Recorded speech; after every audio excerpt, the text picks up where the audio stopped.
So there is a lot to unpack with this week's episode of Helck. Helck episode 6 drops seemingly the confirmation, and I think a lot of what many of us were assuming happened to humans, like, you know what, this is probably a pretty, like, okay, humans turn into some sort of, as he says, living weapons. It's kind of like in the ballpark. But the idea of almost a revenge goal, seemingly going against the king who started this, not only feeling that sense of anger as if humans seemingly can never go back to being humans, they have been turned into living weapons, and thus all humans must be killed, but most importantly wanting to stop it seemingly from happening to other races such as demons and the like, and obviously there's going to be more to explore there. But it is nice to seemingly get the confirmation of Helck's motivation, and the fact that it seemingly isn't a blue balls. It is him wanting to kill humans.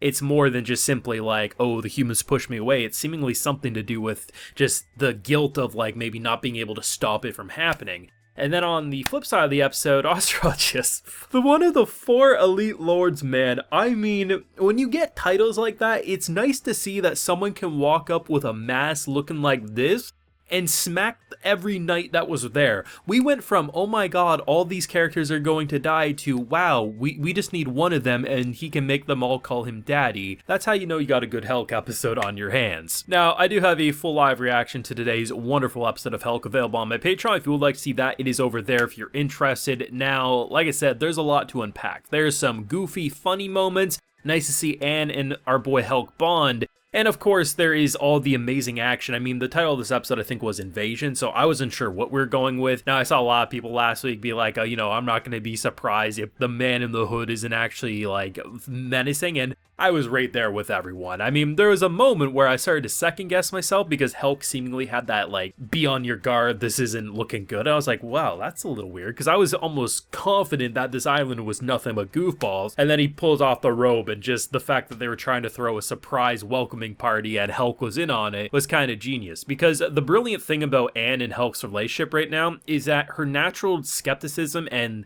I'm going to expose this filthy human has always made sense, but now that they're kind of isolated on this island, it's really interesting how she's pretty much at a point of just completely second guessing herself, feeling guilty in a way, because I mean everything about him is showing nothing but kindness, compassion, and consideration, and the fact that what he's saying, I mean, it's hard not to believe what he's saying, right? Because ultimately, why would a human want to betray his own race? And the fact that he's basically talking about how he has a score to settle and seemingly with the king who did all this, the fact that, what happened to humans isn't going to simply stop at humans. It will happen to other races potentially as well. And the fact that there's no way to help them, right? Like, absolutely, he can cut down people that used to be his friends, his companion, his family, because ultimately they are no longer human and they are nothing but living weapons. And that's a pretty hard thing to swallow for anyone, whether it's your race or not. And I think it is a believable motivation that immediately makes you say, okay, there's still a lot of darkness, there's a lot of secrets underneath that cheerful He-Man face,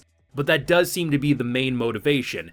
Kill your own race because they are like it's almost like setting your race free because they've been turned into weapons. But most importantly, revenge potentially for this all happening, but maybe there's a deeper reason as well. And I think because of that conversation, we've kind of reached a point where Anne and him have been able to really connect, because I believe it. I think he truly does look at her as a friend, because from his point of view, a race did welcome him with open arms. He wasn't really being pushed back against, because everyone pretty much immediately loved He-Man, and who wouldn't love He-Man? I mean, it's really what he is, what he looks like, and he's a jolly fellow, and it's really nice to see what they're doing there. But the star attraction, I think, of this episode had to be that fight, because I was hoping we'd see these 3 again, because they were some fun side characters, quirky, but good personalities, and almost immediately it felt like they were setting up a death. Did I think all 3 were gonna die? No.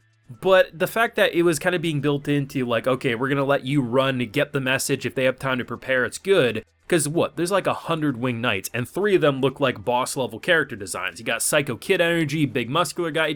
It wasn't looking good. And to see just 2 people come in, you have a cat girl and a short man in a robe, like a walrus looking beast. Like, it didn't give you confidence, but when you see her just start cutting the wings off, I'm like, you know what, maybe 2 is all we need. The fact that we build into Ozra I love it. I love that he has this such weird energy. He has the goofiest mask on. He got the drums playing. No one's taken that seriously, but the fact that you don't want your people to see you angry. You want your people to see you just as just a nice person, a jolly fellow, someone like Helck in a way, and the fact that you hide that anger behind such a goofy mask, it's actually pretty intelligent why he does it, and the fact that he just starts summoning the tree roots, and we go from, how the hell are we going to deal with all these winged knights? It feels like a completely one-sided massacre to going, oh, wait a second, this man's literally worth an army. Even with Helck not around, the Demon Realm might be able to do quite well. And I think it's pretty cool how he just summons all the tree roots and just, like, you could probably crush every single knight there without much struggle. Like, a couple were cutting through the trees before they got,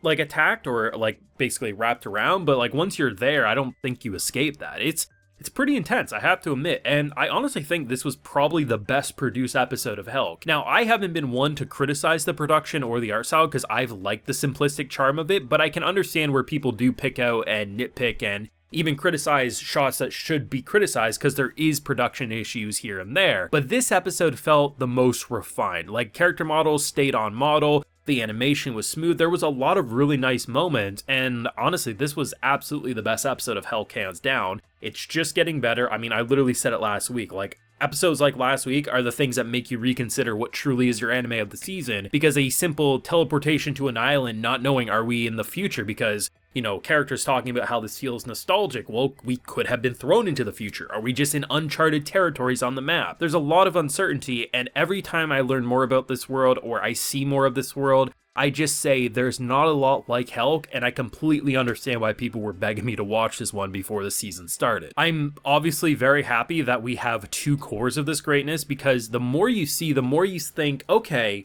yeah, this is starting to make sense. I'm seeing the motivation, I'm seeing the direction they're going.